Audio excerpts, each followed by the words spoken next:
에스라서 강의 첫 시간에 잠깐 말씀을 드렸던 바와 같이 전반부에 해당되는 1장부터 6장까지는 1차로 포로에서 돌아온 사람들이 예루살렘 성전을 다시 짓는 일을 기록해 놓은 것입니다.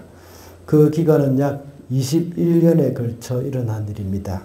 왜냐하면 성전 재건 중간에 대적들의 방해로 인해서 오랫동안 멈춰졌기 때문입니다.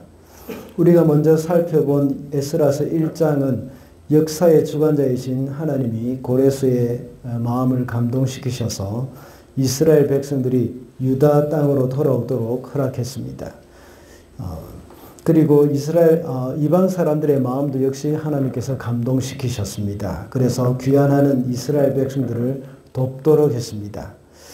또한 이스라엘 백성들이 성전을 건축하고자 하는 그런 마음을 가지고 돌아온 것도 역시 하나님이 감동을 하셨기 때문입니다. 그래서 지난 시간에 살펴본 바와 같이 에스라 2장에는 굉장히 많은 이름들이 기록되어 있습니다.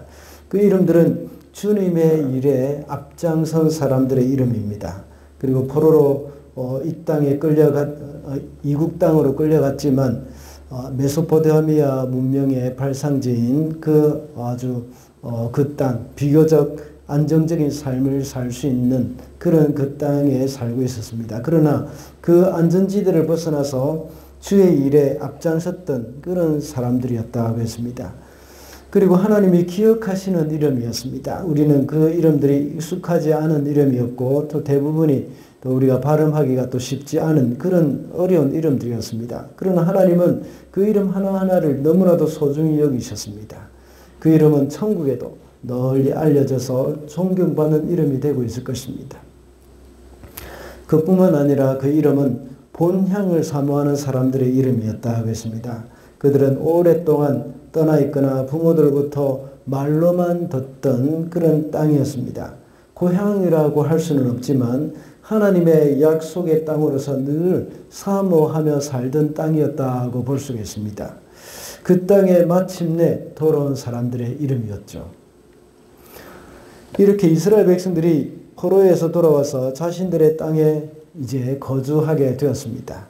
그러나 이렇게 정착하기 시작한 이스라엘 백성들에게는 극복해야 할 문제가 있었습니다. 하나님이 고레스 왕의 마음을 감동시키셨고 이방인조차도 이스라엘 백성들이 본토로 돌아오는 일에 협조했다고 나와 있습니다. 그렇다고 해서 모든 일이 저절로 다 이루어지는 것은 아니었습니다. 모든 일이 일사천리로 처리가 된다고 한다면 그것은 오히려 그들에게 해가 될 수도 있는 문제입니다. 일이 이루어지기 위한 어느 정도 씨름이 있어야 이스라엘 공동체는 더욱더 견고해질 수가 있기 때문입니다. 이스라엘 백성들은 이렇게 극복해야 할 문제들이 있었기 때문에 그들의 공동체는 더욱더 견고해졌던 것이죠. 그리고 영감이 넘치는 예배가 이루어졌으며 또 감사의 마음이 넘치게 되어졌던 것입니다. 우리 주사랑교회도 역시 해밀턴 복음화 이런 사명들이 이루어져 가야 하는 그러한 이 책임이 우리에게 있습니다. 그 과정에서 모든 것이 일사천리로 모든 것이 저절로 이루어지는 것이 아닙니다. 그 가운데 극복해야 할 일들이 있습니다.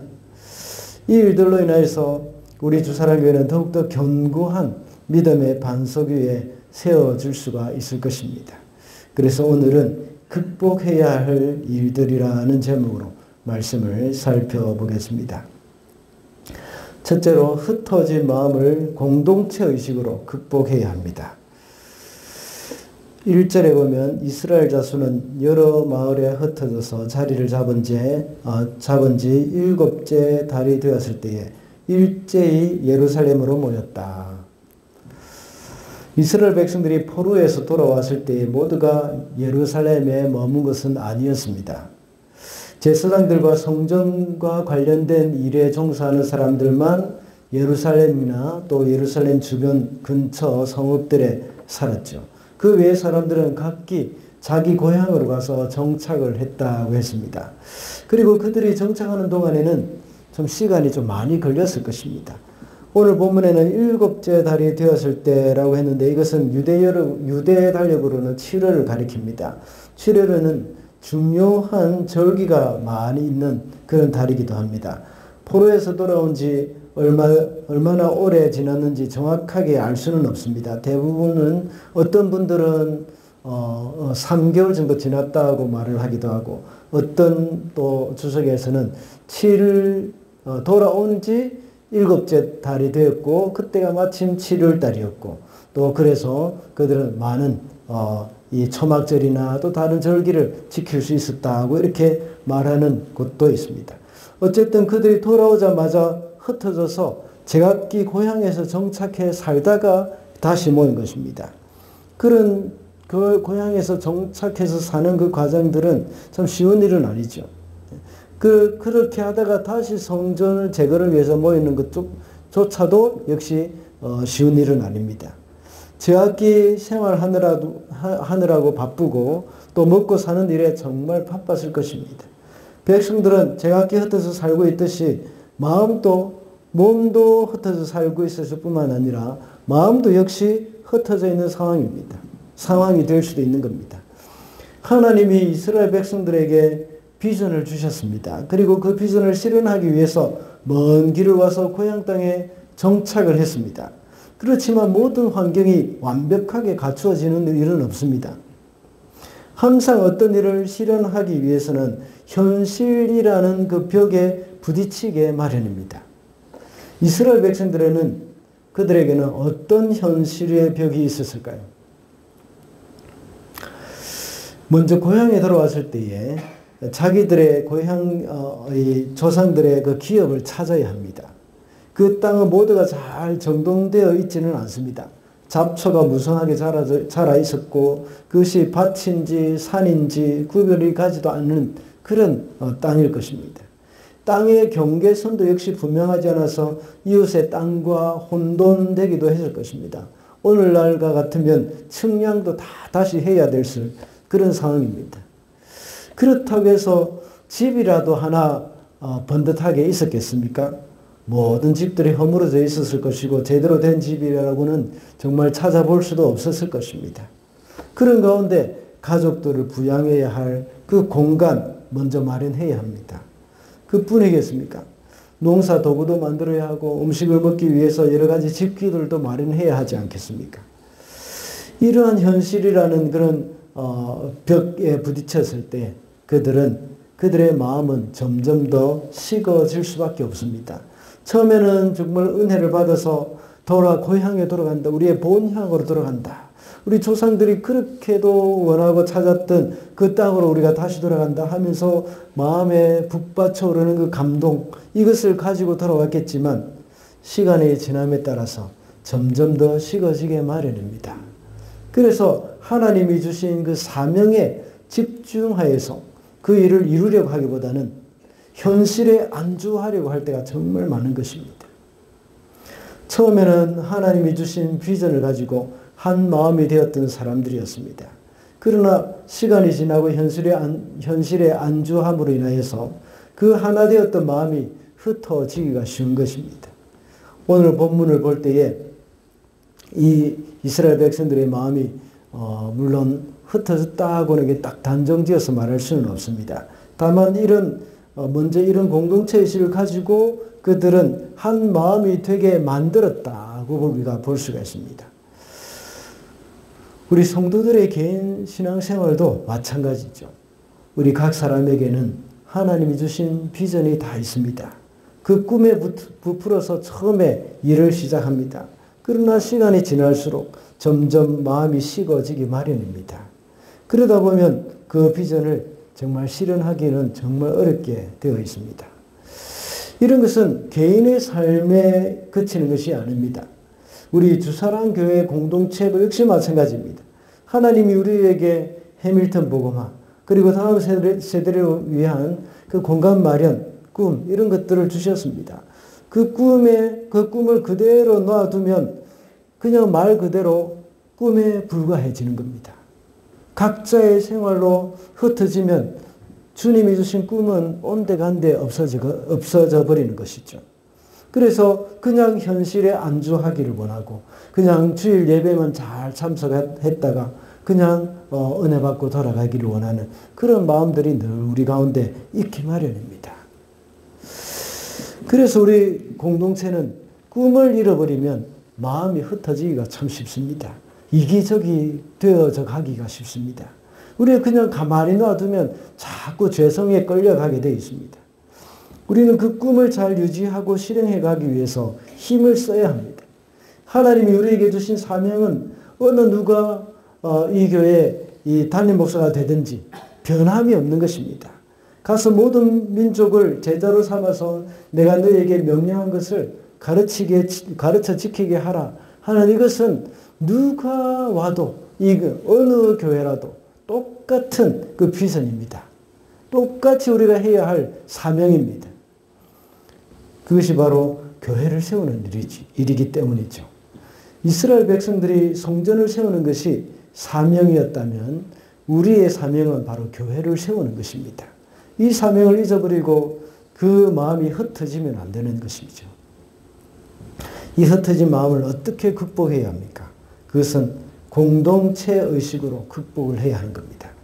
오늘 우리가 읽은 1절 말씀에서 일제히 모였다고 말씀하고 있습니다. 이 말은 한 몸과 같이 모였다는 말입니다. 일제히 모였다는 이 말은 언제 모였다 하는 그런 시간적인 개념보다는 모두가 다 모였다 하는 그런 일체성을 말하는 것입니다. 이스라엘 백성들은 단순히 절기를 지키기 위해서 같은 시간에 동시에 모였다 하는 그것을 강조하는 것이 아닙니다. 이스라엘 백성들은 마음이 하나가 되어서 모였다 하는 것을 더 강조하는 그런 단어입니다. 히브리 원어로는 단순한 회집이 아니라 특별한 목적을 위해서 마음을 같이 해서 모이는 것, 그것을 나타낼 때 쓰이는 단어입니다. 이스라엘 백성들도 역시 그들이 포로에서 돌아온 후에 흩어진 마음을 다잡기 위해서 공동체로 함께 모였다는 것을 여기서 알 수가 있는 것입니다. 우리의 흩어진 마음, 그리고 우리의 마음이 사명과 멀어졌을 때 공동체가 필요합니다. 그래서 그들은 예루살렘에 일제히 모였던 것입니다. 공동체가 함께 모일 때에 서로 격려하며 과거에 가졌던 마음이 다시 일어나기 시작하는 것입니다. 히브리서 10장 24절 25절의 말씀에는 다음과 같이 말씀하고 있습니다. 서로 돌아보아 사랑과 선행을 격려하며 모이기를 피하는 어떤 사람들의 습관과 같이 하지 말고 오직 권하여 그날이 가까움을 볼수록 더욱 그리하자. 우리 공동체가 이렇게 되어야 된다는 것이죠. 서로 관심을 가지고 돌아보아야 합니다. 그리고 서로 격려해야 합니다.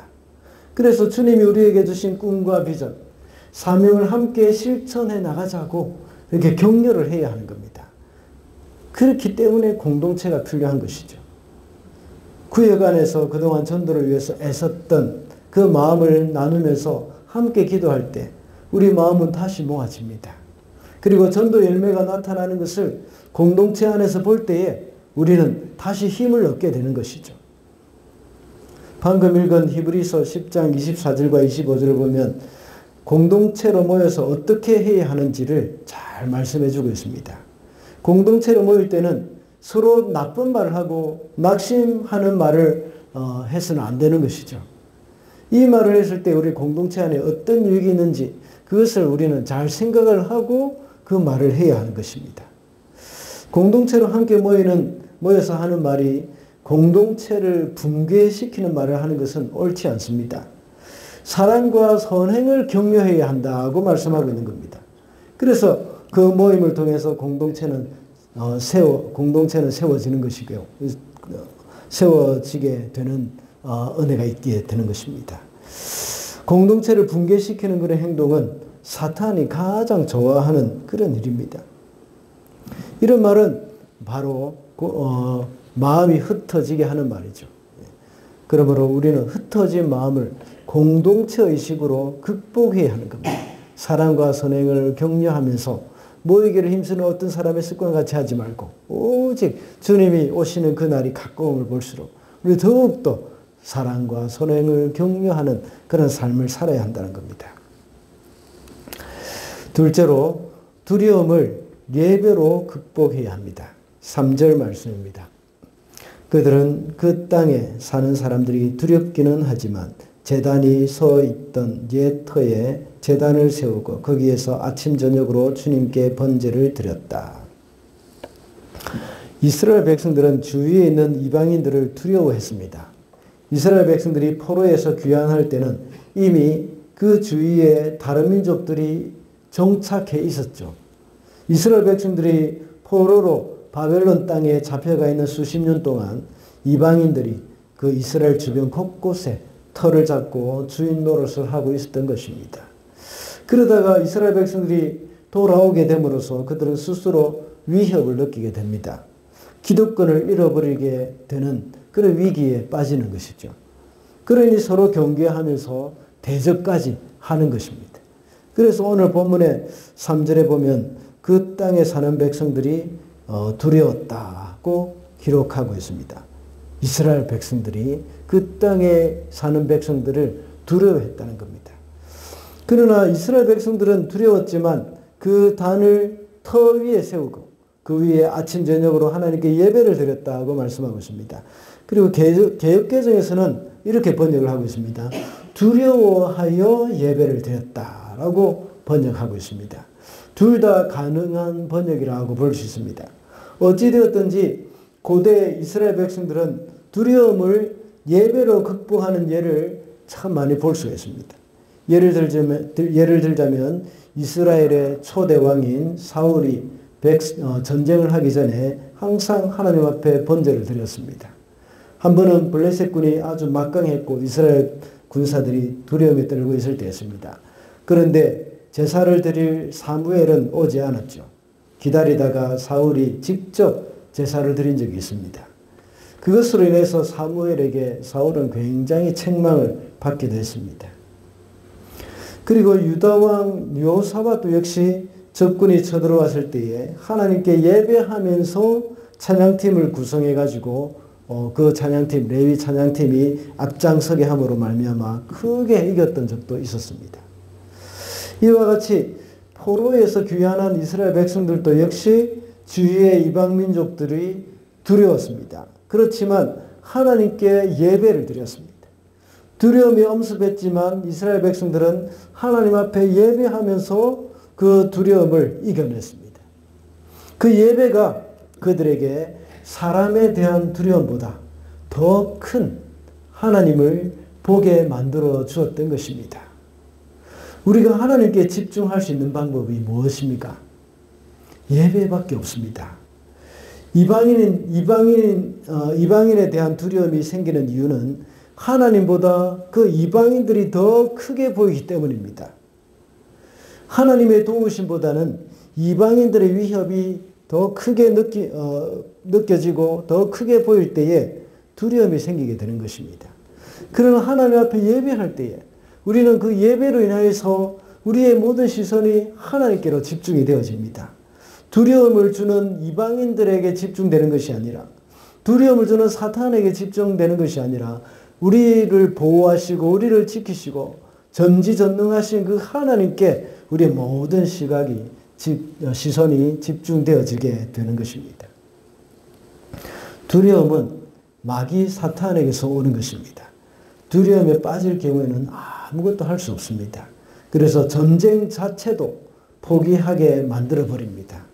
사사기에서 가나안의 7 족속들을 그들이 쫓아내지 못했던 그 이유는 두려움 때문이었습니다. 그들이 가지고 있는 무기와 철병 것 때문에 삶 자체를 포기했었고 또 그나마 조금 차지한 그 땅 거기에만 만족하고 있었기 때문에 그들은 가나안의 7 족속들을 다 무찌르지 못했던 것입니다. 대적에게 초점을 맞추게 되면 전쟁 자체를 포기하게 되는 것이죠. 두려움 때문에 그렇습니다. 그러나 하나님께 초점을 맞추는 사람은 두려워하지 않습니다. 두렵게 만드는 그 대적보다 더 크신 하나님이 우리 편이라는 사실을 알고 있기 때문입니다. 두려움의 문제는 우리의 시선이 주님께 고정되어 있지 못하기 때문입니다. 만약 여러분이 어떤 일을 하기 전에 두려움 때문에 망설여진다면 바로 하나님께 깊이 나아가면서 하나님께 기도해 보시기 바랍니다. 어느새 그 두려움이 달아나 버릴 것입니다. 지난주에 말씀드렸던 바와 같이 일에 대한 두려움이 있을 때도 역시 하나님께 기도하면서 하나님께 모든 시선을 고정시켜 보시기 바랍니다. 일뿐만 아니라 사람에 대한 두려움이 있을 때도 역시 하나님께 집중할 때 어느 사이에 사람에 대한 두려움이 없어지게 되는 겁니다. 우리가 주의 사명을 감당해 나감에 있어서도 역시 두려움이 있을 수 있습니다. 이런 두려움은 사탄이 주는 것이라고 했습니다. 새로운 일을 시작한다는 것은 언제나 익사이팅한 일이지 않습니까? 그러나 사탄은 우리에게 두려움을 주어서 하나님이 주신 사명을 감당하지 못하게 만드는 겁니다. 오히려 우리의 사명을 생각하지도 못하게 만들 때가 참 많습니다. 그렇게 하다가 교회 공동체에서 함께 이 일을 시작하려고 할 때에 두려움을 갖게 만드는 것이죠. 그 두려움 때문에 하나님이 기뻐하시는 일을 못하게 하는 것입니다. 내가 이 일을 감당할 수 없을 것이라는 그 두려움이기도 하지만 그저 막연한 두려움이기도 합니다. 특별히 전도하려고 할 때 어떻습니까? 이런 막연한 두려움이 생기는 겁니다. 평소 때 같으면 사람들에게 거리낌 없이 대화를 하다가 또 다가가서 이야기도 나누다가 막상 전도를 하려고 마음만 먹으면 이상하게 두려움이 생깁니다. 용기가 없어집니다. 그럴 때 우리는 하나님께 드리는 예배로 두려움을 극복해야 합니다. 우리의 시선을 하나님께 집중해야 하는 겁니다. 하나님 앞에 기도하면서 그 두려움을 극복해 나갈 수 있는 겁니다. 지금까지 해보지 않았던 해밀턴 복음화, 제자 삼는 일, 이런 것들을 감당해 나가는 데 있어서도 역시 두려움이 있습니다. 이럴 때는 바로 뭐라고 했습니까? 예배를 통해서 우리의 모든 시선을 주님께 집중해야 한다는 것입니다. 마지막으로 아쉬움을 감사로 극복해야 합니다. 11절 말씀인데 여기서 말하는 아쉬움이라는 것은 만족스럽지 못하다는 말이죠. 우리 11절을 우리 다 같이 한번 읽어볼까요? 시작. 그들은 서로 화답하면서 주님을 찬양하고 감사의 찬송을 불렀다. 주님은 어지시다. 언제나 한결같이 이스라엘을 사랑하신다. 주님의 성전 기초가 놓인 것을 본 백성도 목청껏 소리를 높여서 주님을 찬양하였다. 네. 여기서 이스라엘 백성들은 감사의 찬송을 불렸다고 말씀하고 있습니다. 이렇게 예배를 통해서 은혜를 받은 그들은 성전 재건의 일을 착수하게 되었습니다. 레바논에서 백향목을 가져와서 성전을 짓는 일을 차근차근 준비했습니다. 그리고 이제 만 1년이 지나고 이제 2년째가 되었을 때에 성전의 기초를 놓았습니다. 그런데 성전의 기초를 놓는 순간에 정말 애매한 일이 벌어집니다. 오늘 본문 12절과 13절을 한번 제가 읽어보겠습니다. 그러나 첫 성전을 본 나이 많은 제사장들과 레위 사람들과 가문의 우두머리들은 성전 기초가 놓인 것을 보고 크게 통곡하였다. 또 다른 쪽에서는 많은 사람들이 기뻐하며 즐거이 노래하였다. 환성과 통곡이 한데 뒤섞여서 소리가 너무나도 크고 시끄러웠다. 그 소리는 멀리서도 들을 수 있었으나 어느 누구도 환성인지 통곡인지 구별할 수 없었다. 성전 기초를 놓았는데 통곡 소리와 함께 기쁨의 함성이 있었습니다. 그 소리가 너무나도 시끄러워서 멀리까지도 들을 수 있을 정도였습니다. 그런데 통곡 소리와 기뻐하는 함성 소리를 구별할 수 없을 지경이었습니다. 성전 기초를 놓는 것에 대해서 기뻐 외치는 소리는 이해할 수가 있습니다. 그런데 그것을 보고 통곡하는 사람들은 도대체 왜 통곡을 했겠습니까? 이렇게 통곡하는 사람들은 대부분 나이가 많은 사람들이었습니다. 이 사람들은 과거 솔로몬 성전을 보았기 때문이라고 기록을 하고 있습니다. 과거에 크고 화려한 솔로몬 성전의 모습을 본 사람들은 지금 이 성전이 너무나도 초라해 보이는 이 성전을 보고 정말 대성통곡을 하고 있는 것입니다. 성전 기초성만 놓는 것 이것만 봐도 너무나도 차이가 나는 겁니다. 그들이 포로로 잡혀가기 전에 그 크고 화려한 성전을 지금 생각해 볼 때에 이렇게 보잘것없는 초라한 성전에 대한 아쉬움이 있는 것입니다. 그것은 자기들이 과거에 지었던 그 범죄, 그 죄 때문에 그렇다는 것을 생각할 때 너무나도 더욱더 가슴이 찢어지는 것입니다.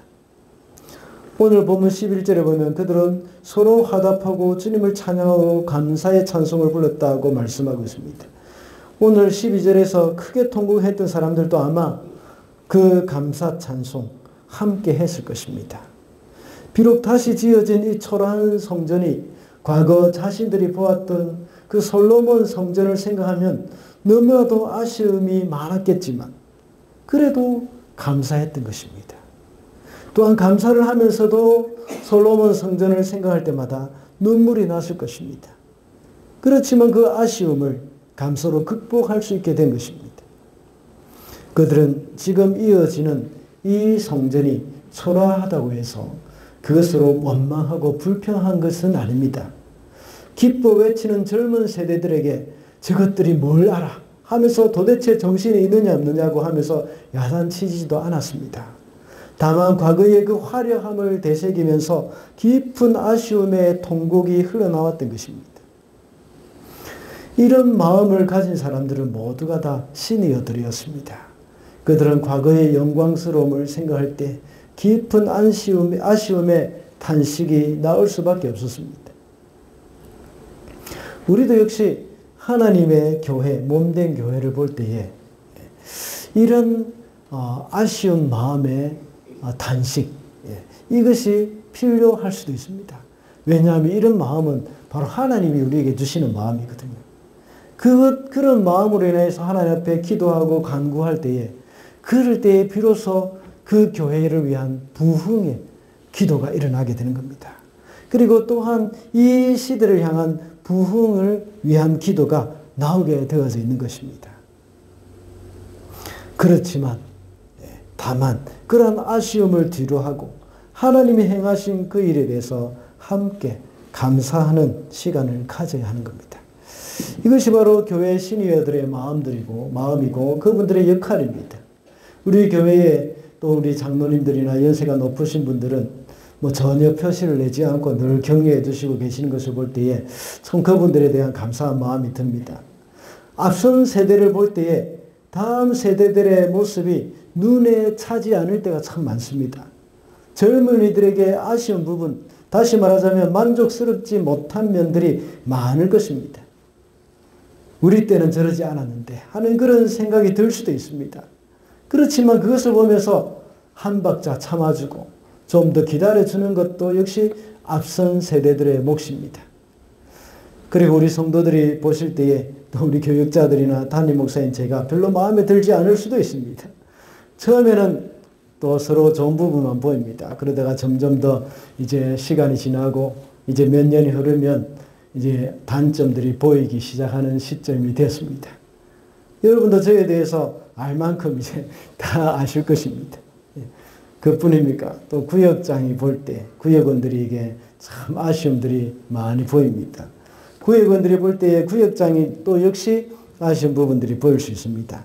이런 아쉬운 점들은 그것을 생각할 때에 우리가 감당해야 할 중차대한 사명을 이제 놓칠 경우가 많습니다. 그럴 때 서로에 대해서 하나님께 감사함으로 극복을 해 나가야 하는 겁니다. 감사함으로, 서로에 대해서 감사함으로. 가정에도 마찬가지입니다.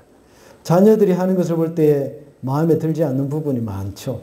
물론 사춘기 자녀들을 볼 때에 위태위태하고 불안합니다. 그 수영로 교회 이교현 목사님은 이 사춘기 자녀들을 보고 이것들이 괴물인지 사람인지 모르겠다고 이렇게 말을 하는 것도 들은 적이 있습니다. 그뿐만 아니라 이미 다 자란 자녀들도 그렇죠. 이미 가정을 세운 자녀들을 볼 때에도 역시 아쉬운 부분들이 많은 것이 부모들의 마음입니다. 그렇지만 그 자녀들을 향해서 소리 지르면서 정신이 있느냐 없느냐고 호통치면 안 됩니다. 물론 그들이 하나님 앞에 크게 범죄하거나 잘못한 것이 정말 있다면 그것을 또 가지고 인정하지도 않는다면 그건 정말 책망받아야 할 일입니다.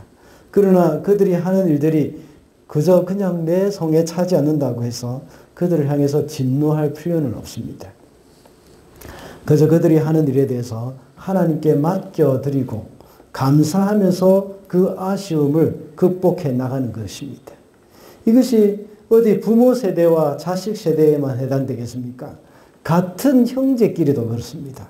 같은 형제 자매들끼리도 그렇고 같은 세대의 우리 지체들 안에서도 마찬가지입니다. 더 나아가서 부부 관계에서도 역시 마찬가지입니다. 이런 서로 간의 차이를 감사함으로 극복하며 살아야 합니다. 내 마음에 안 드는 자녀들을 보면서 하나님 앞에 감사 제목을 찾아야 하는 겁니다. 그리고 우리 눈에 안 드는 남편이나 아내, 그리고 형제 자매들을 놓고도 하나님께 감사 제목으로 삼아야 하는 겁니다. 그렇게 할 때 우리 가운데 있는 아쉬움은 극복될 수 있는 줄로 믿습니다. 말씀을 맺겠습니다. 오늘은 극복해야 할 일들이라는 제목으로 말씀을 살펴봤습니다. 이스라엘 백성들은 성전 건축이라는 큰 사명을 가지고 있었습니다. 그 일을 실행하기 위해서 극복해야 할 일들이 있었습니다. 포로에서 돌아온 이스라엘 백성들은 먼저 흩어진 마음들을 극복해야 하는데 그것은 바로 공동체 의식으로 극복해 나갔습니다. 또한 두려움을 예배로 극복했습니다.